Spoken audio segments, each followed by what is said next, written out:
राधे राधे। हरे कृष्णा। आप सभी का दिन शुभ और मंगलमय हो और भगवान श्री नारायण की कृपा आप सभी भक्तजनों पे सदा बनी रहे। आज सुनिए आषाढ़ मास महात्म्य का अध्याय नंबर 22। आज के अध्याय में आप सुनेंगे समुद्र आदि तीर्थों की महिमा का वर्णन।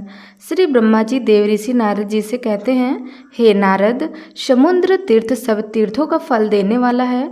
उसके स्वरूप का वर्णन करता हूँ, मन लगाकर सुनो। गौतम के विदा करने पर पाप नाशिनी गंगा जब तीनों लोकों का उपकार करने के लिए ब्रह्मगिरी से पूर्व समुद्र की ओर चली गई, तब मार्ग में मैंने उनके जल को लेकर कमंडलों में धारण किया। परमात्मा शिव ने उन्हें मस्तक पर चढ़ाया। वे भगवान शिव के चरणों से प्रकट हुई है। ब्राह्मणी गौतमी ने मृत्यु लोक में उनका अवतरण करवाया है। वे स्मरण मात्र से सभी पापों का नाश करने वाली है और गुरुओं की भी गुरु हैं। समुद्र ने जब उन्होंने अपनी ओर आते देखा, तब मन ही मन विचार किया कि जो संपूर्ण जगत की वंदनीय और सबकी ईश्वरी हैं, जिन्हें ब्रह्मा तथा शिव आदि देवता भी मस्तक झुकाते हैं, उनके स्वागत में मुझे कुछ दूर आगे तक जाना चाहिए, नहीं तो मेरे धर्म में दोष आ जाएगा। जो अपने घर आते हुए महापुरुष को लेने के लिए मोहवश स्वयं उपस्थित नहीं होता है, उस पापी की रक्षा करने वाला दोनों लोकों में कोई नहीं होता है। ऐसा विचार करके समुद्र मूर्तिमान होकर हाथ जोड़कर विनीत भाव से गंगा जी के समीप आया और इस प्रकार बोला, देवी, तुम्हारा यह जल जो आकाश पाताल और मृत्यु लोक में फैला हुआ है, मुझ में आकार मिले, इसके लिए मैं कुछ नहीं कहूँगा। मेरे भीतर रत्न, अमृत, पर्वत, राक्षस और असुर रहते हैं। इनको तथा अन्य भयंकर जल जंतुओं को भी मैं धारण करता हूँ। मेरे जल में लक्ष्मी सहित भगवान विष्णु सदा संयम करते हैं। इस चराचर जगत में मेरे लिए कुछ भी असंभव नहीं है। मैं तुम्हारे स्वागत में यहाँ तक आया हूँ। जो अपने से बड़े के आने पर अहंकार वश आगे बढ़कर उसका स्वागत नहीं करता, वह धर्म आदि से भ्रष्ट होकर नरक में पड़ता है। भगवती गंगा, तुमसे एक प्रार्थना करता हूँ, तुम 7 धाराओं में आकर मुझसे मिलो। यदि एक ही धारा के रूप में आकर मिलोगी तो मैं तुम्हारे दुसह वेग को धारण नहीं कर सकूँगा। समुद्र का यह वचन सुनकर गौतमी गंगा ने कहा, तुम मेरी यह बात मानो। सप्तऋषियों की जो अरुंधति आदि पत्नियां हैं, उन सबको उनके पतियों सहित ले आओ, तब मैं छोटे रूप में हो जाऊंगी। बहुत अच्छा कह करके समुद्र सप्त ऋषियों और उनकी पत्नियों को ले आए। तब गोदावरी देवी 7 धाराओं में विभक्त हो गईं। उनका समुद्र में संगम हुआ। सप्त ऋषियों के नाम पर वे सप्तगंगा के नाम से विख्यात हुई। वहाँ भक्ति पूर्वक जो स्नान, दान, श्रवण, पाठ, पूजा करते हैं आदि शुभ कर्म किए करते हैं, वह समस्त अविष्ट वस्तुओं को देने वाला होता है। पाप की हानि, भोग और मोक्ष की प्राप्ति तथा मन की प्रसन्नता के लिए तीनों लोकों में समुद्र तीर्थ से बढ़कर दूसरा कोई तीर्थ नहीं है। समुद्र तीर्थ के अलावा वहाँ ऋषि सत्र तीर्थ भी है, जहाँ संतों ऋषि तपस्या के लिए बैठे थे और जहाँ भीमेश्वर शिव विराजमान है। वहाँ का वृतांत इस प्रकार है। 7 ऋषियों ने गंगा को 7 धाराओं में विभक्त किया। सबसे दक्षिण की धारा वशिष्ठी कहलाती है, इससे उत्तर वैश्वामित्री, इससे उत्तर वामा देवी, बीच की धारा गौतमी, इससे उत्तर भरद्वाज, इससे उत्तर आत्री और अंतिम धारा जामदंगिनी है। उन सब ऋषियों ने मिल वहाँ बहुत बड़े सत्र का अनुष्ठान किया। इसी बीच में देवताओं का प्रबल शत्रु विषुप वहां आया और ब्रह्मचर्य तथा तपस्या के द्वारा उन ऋषियों को प्रसन्न करके विनय पूर्वक कहा, मुनिवरों, यज्ञ अथवा तपस्या जिस उपाय से भी मुझे बलवान पुत्र प्राप्त हो, जिस देवता भी परास्त ना कर सके, वह उपाय बताइए। पिता परम बुद्धिमान विश्वामित्र ने कहा, तात, कर्म से नाना प्रकार के फल प्राप्त होते हैं। 3 कारणों से कर्म ही पहला कारण है, दूसरा कारण कर्ता है और तीसरे कारण के अंतर्गत अपदान और बीज आदि अन्य उपकरण है। अपदान और बीज को विद्वानों ने कर्म नहीं माना है। जहाँ बहुत से कारण उपस्थित हो, वहाँ कर्म ही प्रधानता कारण होती है, क्योंकि कर्म करने से फल की सिद्धि देखी जाती है और ना करने से नहीं। अतः फल की सिद्धि कर्म के ही अधीन है। कर्म भी 2 प्रकार के जानने चाहिए, क्रियामाण और कृत क्रियामाण। कर्म का जो साधन है वह कर्तव्य बताता है। कर्म का जो साधन है वह कर्तव्य बताया गया है। विद्वान पुरुष कर्म करते हुए जो जो भावना करते हैं उनके अनुरूप ही फल की सिद्धि होती है। यदि बिना भावना के विधि पूर्वक कर्म का अनुष्ठान करता है तो उसे अन्य प्रकार का फल मिलता है, किंतु भावना करने पर संपूर्ण फल उस भावना के अनुरूप ही होता है।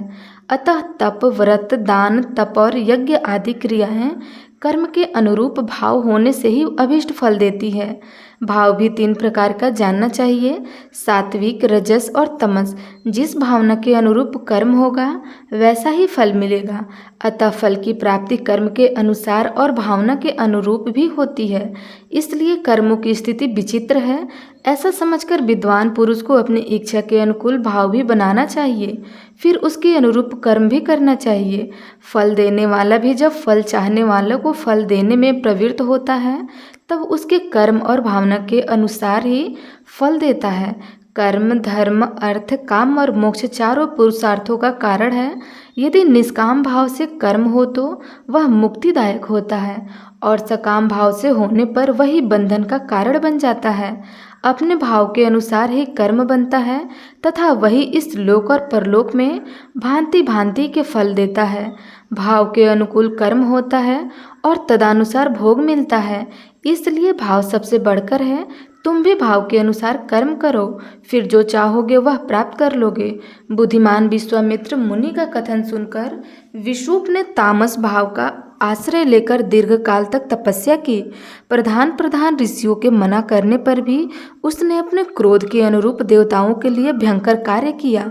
भयंकर कुंड खोदकर उसमें भयंकर अग्निदेव को प्रज्वलित किया और उसी में बैठकर मन ही मन अत्यंत भयंकर रौद्र पुरुष का आत्म रूप से चिंतन किया। इसे इस प्रकार तपस्या करते देखकर आकाशवाणी हुई, भीम स्वरूप जगदीश्वर शिव की महिमा को कौन जानता है।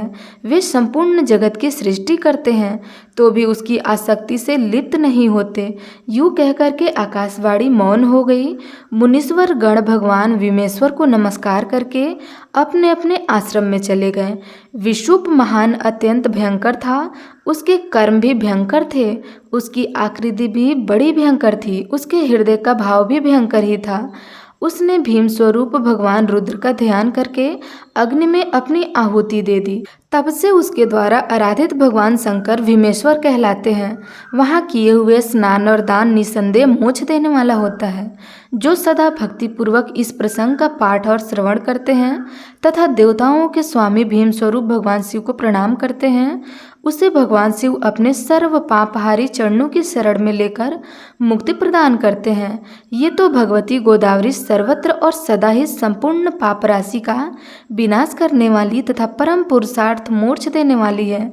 तथापि जहाँ वे समुद्र से मिली हुई है वहाँ उनका महात्म्य विशेष रूप से बढ़ा हुआ है। जो पुण्यात्मा प्राणी गोदावरी सागर गंगा में स्नान, जो वेदांत द्वारा ज्ञानेब्ध योग्य तथा सबका उपास्य के साक्षात वह ब्रह्मा ही विमेश्वर के रूप में प्रकट है। विमेश्वर का दर्शन कर लेने पर जीव फिर भयंकर दुख देने वाले संसार में नहीं प्रवेश करते। देवताओं की भी वंदनीय गंगा जब समुद्र से मिली तब संपूर्ण देवताओं और मुनि उनके पीछे पीछे स्तुति करते हुए गए। वशिष्ठ, जबाली, दक्ष, मारीची, भृगु, अग्निवेश, अत्रि, कौशिक, गालव, योगीजन तथा भार्गव यह समस्त पुराण वेता महर्षि प्रसन्नचित्त से वैदिक मंत्रों द्वारा देवी गोदावरी की स्तुति करते थे।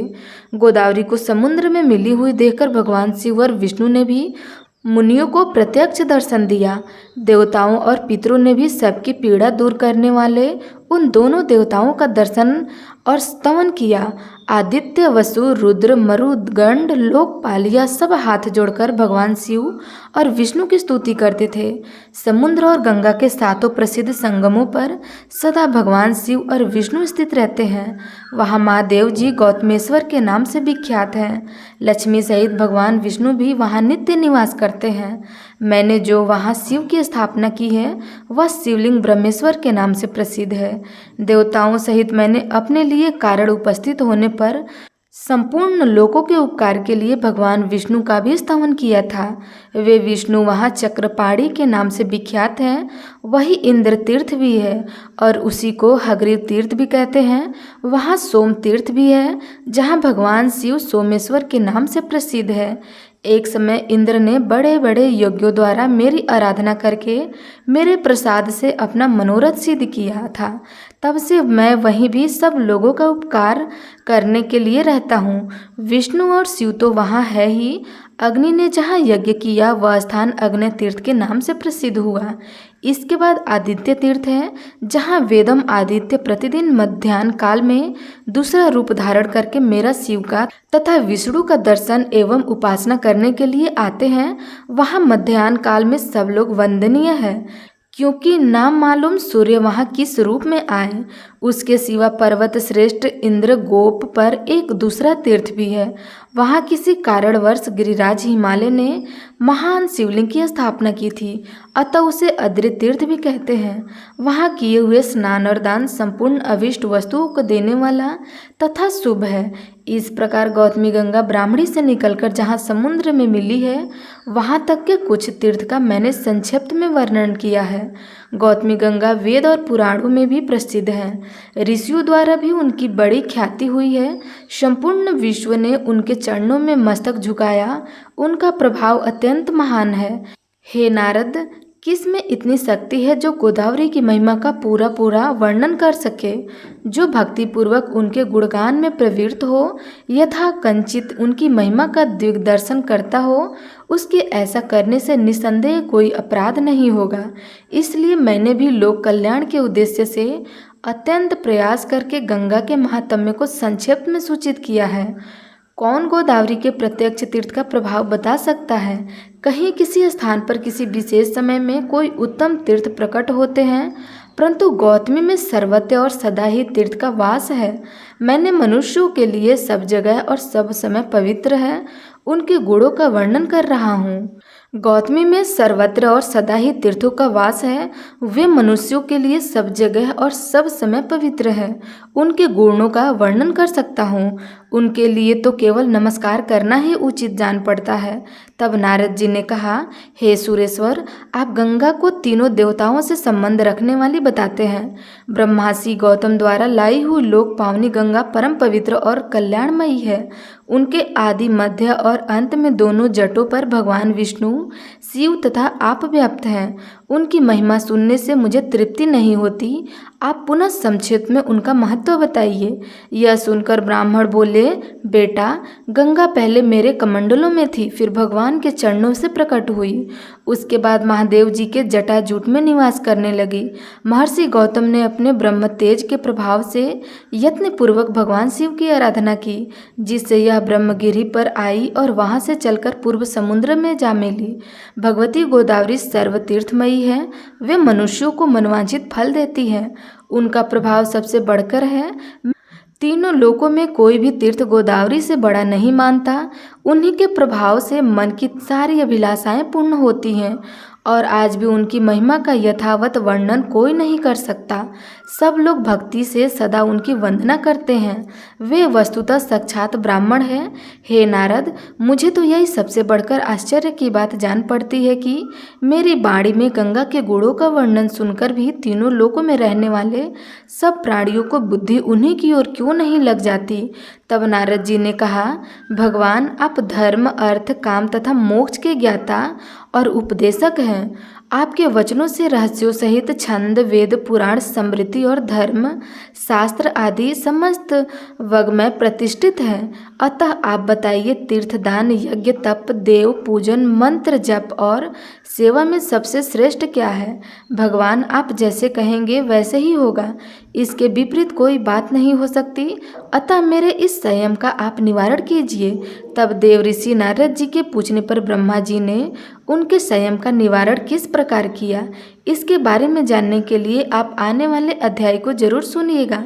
तो प्रिय भक्तजनों, ये रही आषाढ़ मास महात्म्य का अध्याय नंबर 22। वीडियो अच्छी लगी हो तो लाइक, कमेंट और चैनल सब्सक्राइब अवश्य कीजिएगा। धन्यवाद।